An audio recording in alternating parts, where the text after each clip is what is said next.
Hey, what's up, guys? What's up, YouTube, Instagram, and Facebook? This is an update video of the Supercharger.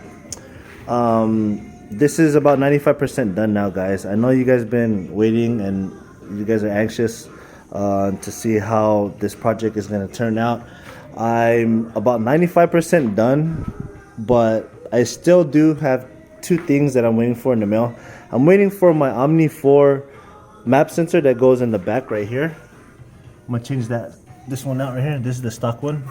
I'm waiting for that to come in the mail. It's coming in today. It's only just one 10mm bolt, and yeah, it's simple plug. And I'm also waiting for my internal intercooler that goes inside the intake manifold. When I get those two parts, I should be able to flash the ECU and get everything started. Oh, also, I'm about to mount my front heat exchanger to the brace right here. There's a few things that I had to do, like these brackets. These are not even brackets. They're just like they were just like right there. I don't know why. They were riveted on there, so I drilled them out, and I made more room for my bumper, which is right here, to fit on with everything that's in the front. There you go. I'll be having like 6 radiators on this car, so I need all the room that I can make so that everything can fit. Yeah, anyways, I'm 95% done. There's a few things I want to point out, so just in case any of you do this project on your own, you know what to look forward to. So this reservoir right here comes with the kit. Of course, it comes with its own bracket so that you can mount it off to the side, because you can't use the original reservoir for the radiator. Let's see. And also, this reservoir is for the heat exchanger system. It's a small little reservoir, but holds a, I mean, it's a pretty big box. I had to take off the cover right here for the brake cylinder and bolt it up to these 2 holes right here. There's a plastic piece that goes in here. I bolted it up to that, and it's pretty sturdy right there. Ran the line all the way down right here by the blower, which is right there. This is the water pump, guys, that goes into the well and into the engine bay.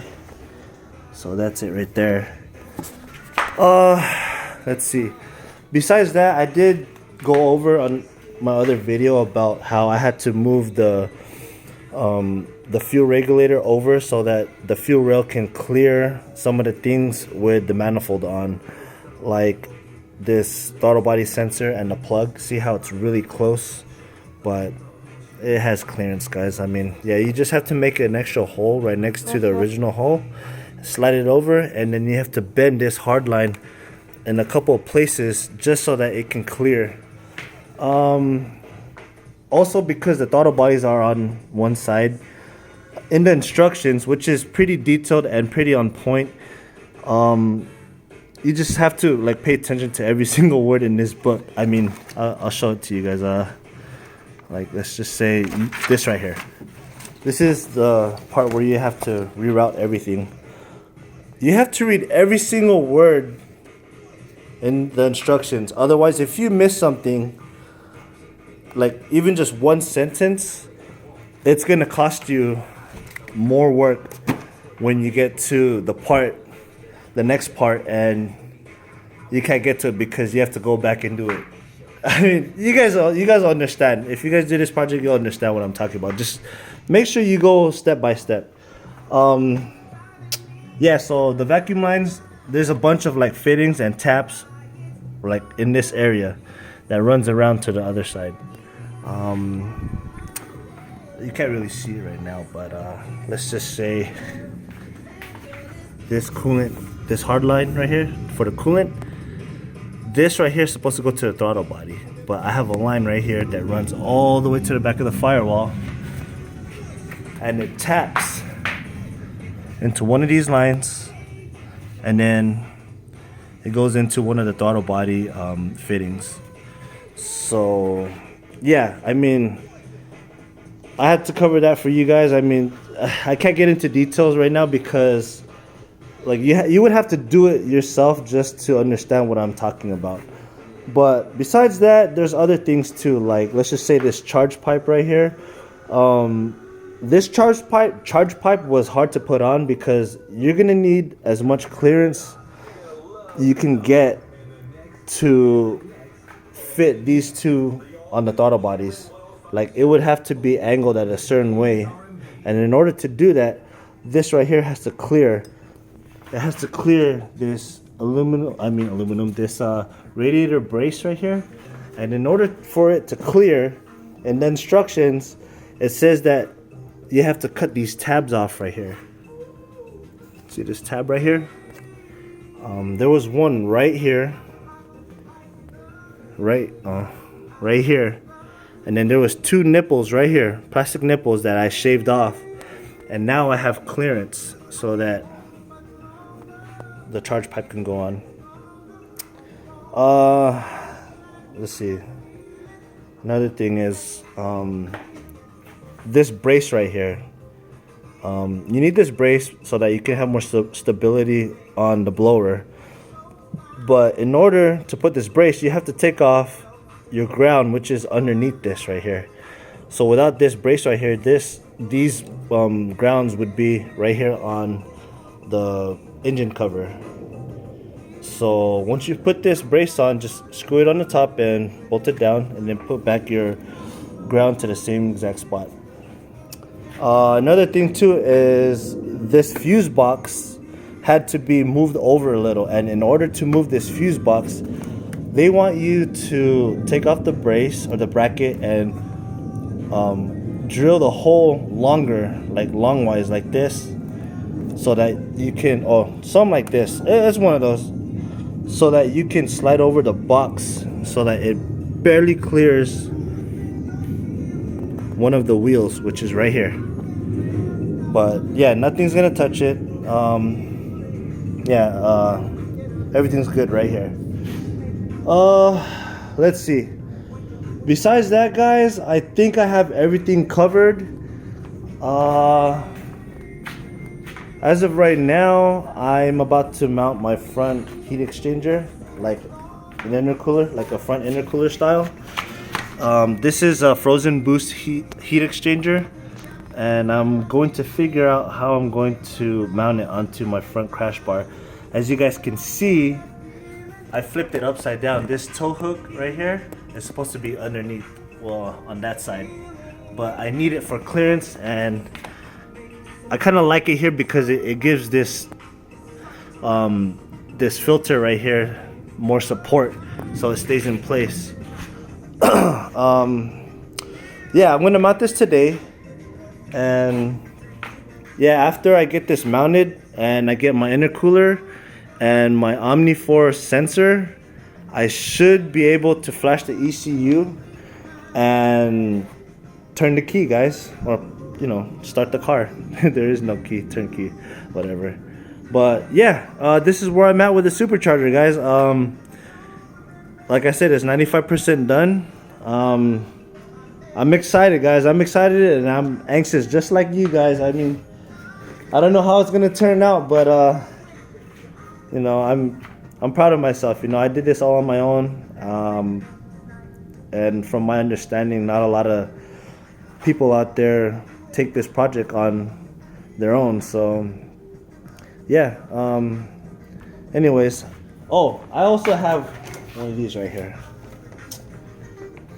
I got this stencil for my front heat exchanger. It's gonna say Infiniti Brothers, guys. If you guys don't know Infiniti Brothers, basically me and my brothers, we all own Infinitis. So if you guys want to see more, you guys can follow us on Instagram. You can follow my Instagram at Alvinsky86, or you can follow our hashtag at Infiniti Brothers. So yeah, guys, hope this video was helpful.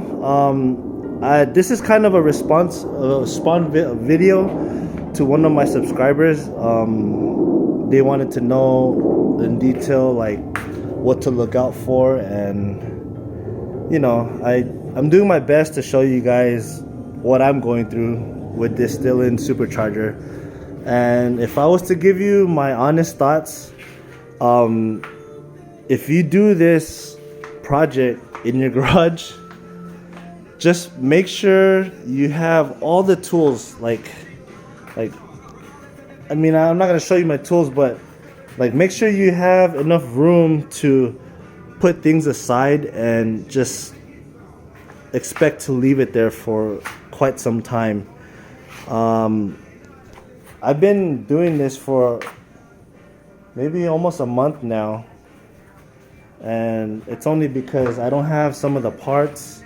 I ran into some problems, and there are a few things that there were a few things I ran into where I might as well just upgrade or change out so I don't have to get back to it later on. For example, like this heat exchanger right here. This heat exchanger is from Frozen Boost, like I said, but let me show you guys what the Stillen Supercharger kit came with.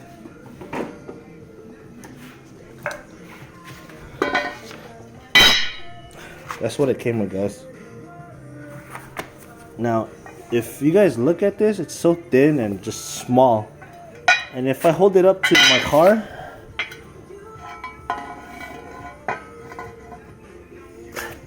see that, guys? This is as big as my 30 row oil coolers. I have two of them. So I got one for the transmission right here and one for the engine oil. And they are as big as this heat exchanger that Stillen included in the kit. So if you do buy this kit, I would highly suggest you replace this, or if you want to run both of them, yeah, you can. But I would recommend you add another fuel pump, a water pump. So, all right, guys. Well, I'm not sure if I covered everything. Oh, okay. Let's go under the car.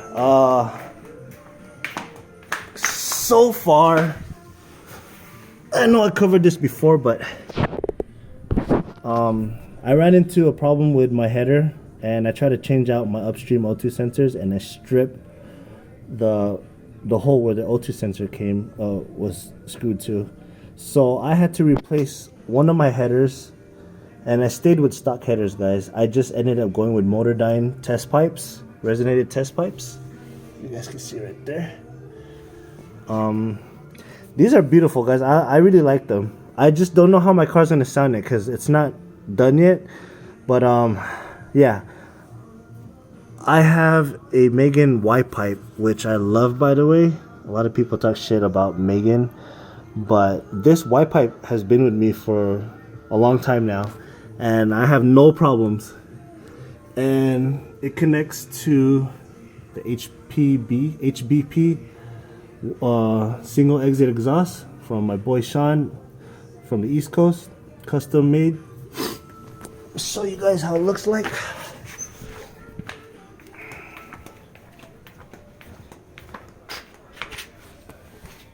Look at the exhaust, guys.